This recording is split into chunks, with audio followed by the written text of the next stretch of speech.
Assalamualaikum warahmatullahi wabarakatuh. Untuk kali ini saya akan membahas tentang kiblat ya. Sebagaimana kita ketahui bahwa menghadap kiblat itu merupakan kewajiban ya dalam ketika kita melakukan sholat. Jadi tanpa menghadap kiblat itu sholat kita tidak sah. Jadi begitu pentingnya menghadap kiblat itu, sebagaimana penting juga sholat yang merupakan kewajiban kita sehari semalam 5 waktu. Dan tidak hanya di salat wajib, di salat sunat sekalipun kita itu diwajibkan juga menghadap kiblat. Jadi tanpa menghadap kiblat itu tidak sah salat kita, kecuali ada kondisi-kondisi yang memang terpaksa untuk kita tidak menghadap kiblat.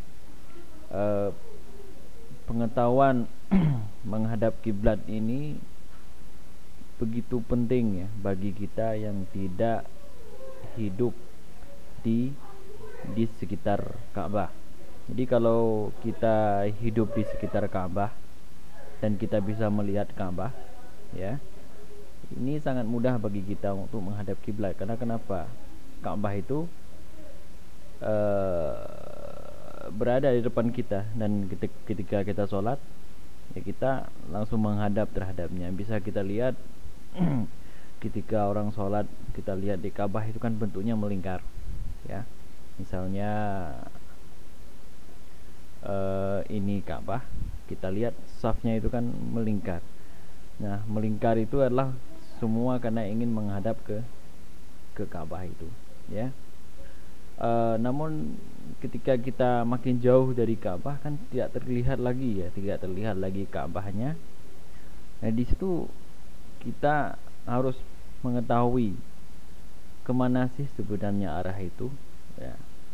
Kalau mungkin zaman-zaman dulu mungkin bisa dengan mengira-ngira, ataupun dengan yang sudah mempunyai ilmu arah mungkin bisa menggunakan ilmu itu.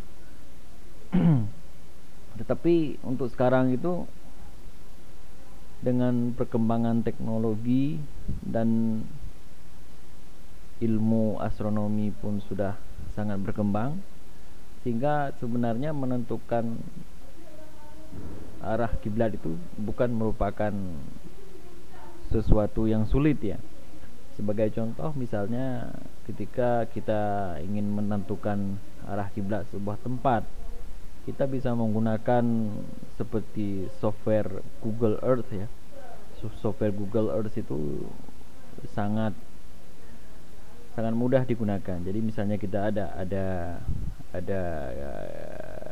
sebuah tempat ya, dan kita ketahui tempat itu, dan bangunannya juga terlihat. Kalau di Google Earth itu kan sudah terlihat bangunannya. Kalau misalnya kita dekatkan, bangunannya akan terlihat, sehingga nanti bisa kita tarik ya. Kita tarik dalam bentuk menu ruler itu di Google Earth.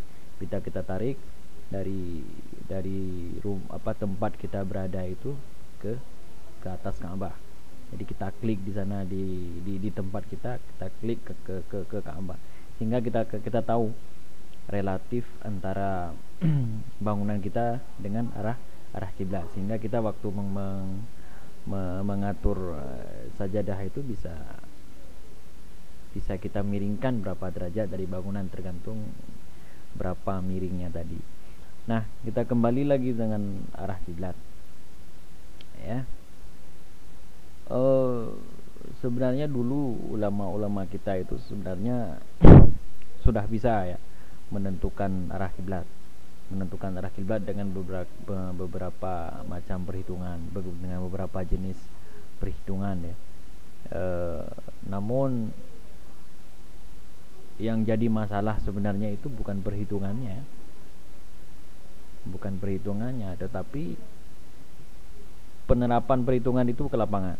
Misalnya ya, di perhitungannya kita sudah tahu bahwa arah kiblat misalnya daerah Aceh itu kan 292 derajat ya, dari utara. Jadi ini misalnya dari utara ya, dari utara ke UTSB, utara, timur, selatan, barat ya.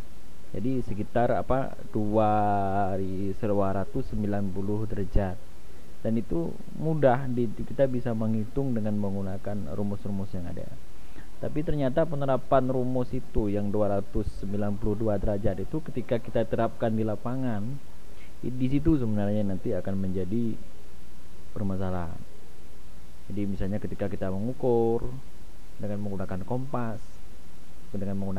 magnetik, nah di situ nanti terjadi pelenjangan. Jadi pelenjangan itu bukan di hisapnya itu dari zaman dulu sudah ada cara menghitung arah kiblat itu, ya sudah ada.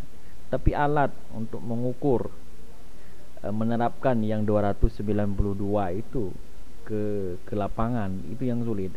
Kalau dengan menggunakan kompas itu sangat-sangat tidak teliti, ya, sangat-sangat tidak teliti. Nah, kenapa? Kompas itu yang pertama dia itu dipengaruhi oleh magnet, ya, magnet bumi.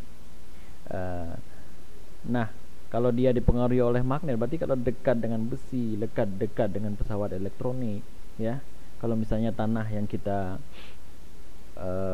tempat yang ingin kita tentukan arah kiblat itu dengan menggunakan kompas, itu di bawahnya itu ada unsur-unsur besi, itu biasanya melenceng, ya.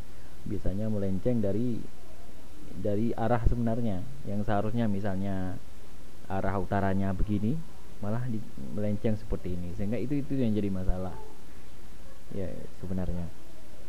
Jadi bukan di hisapnya, tapi di penerapannya, ya. Makanya sekarang itu untuk mengukur kiblat itu tidak dianjurkan dengan menggunakan kompas magnetik, tapi sangat-sangat dianjurkan dengan menggunakan cara bayang kiblat, ya. Artinya apa? Nah, bayang kiblat itu kapan ketika matahari, ya, melintasi garis hubung antara tempat kita yang ingin kita ukur arah kiblatnya dengan Ka'bah. Jadi misalnya begini,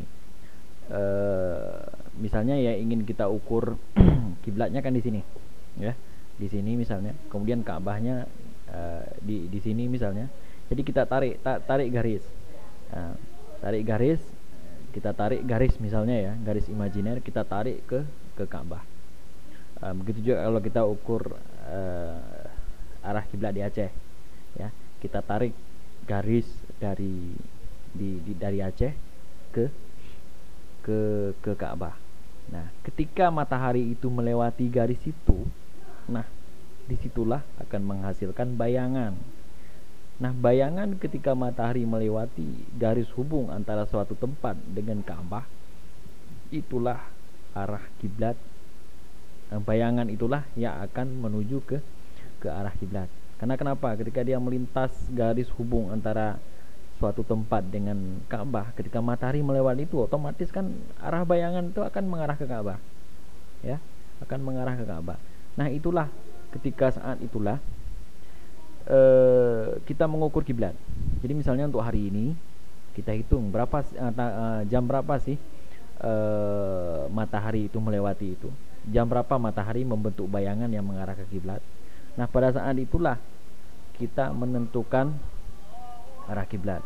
Jadi kalau dengan hanya menggunakan bayangan itu mudah sekali. Caranya hanya menggantungkan bandul ketika jam, ya.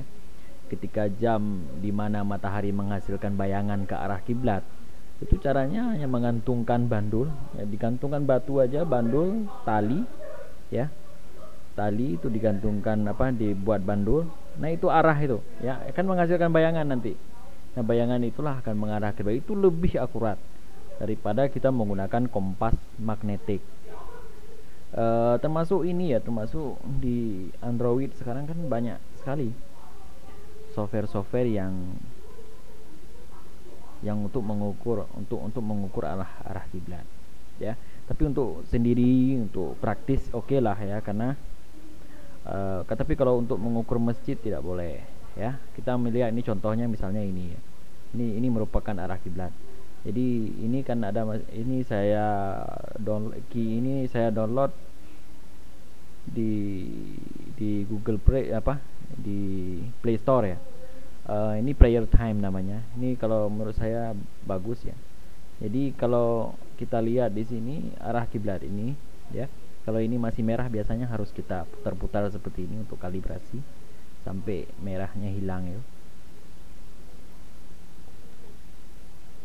Ya. Biasanya dikalibrasi.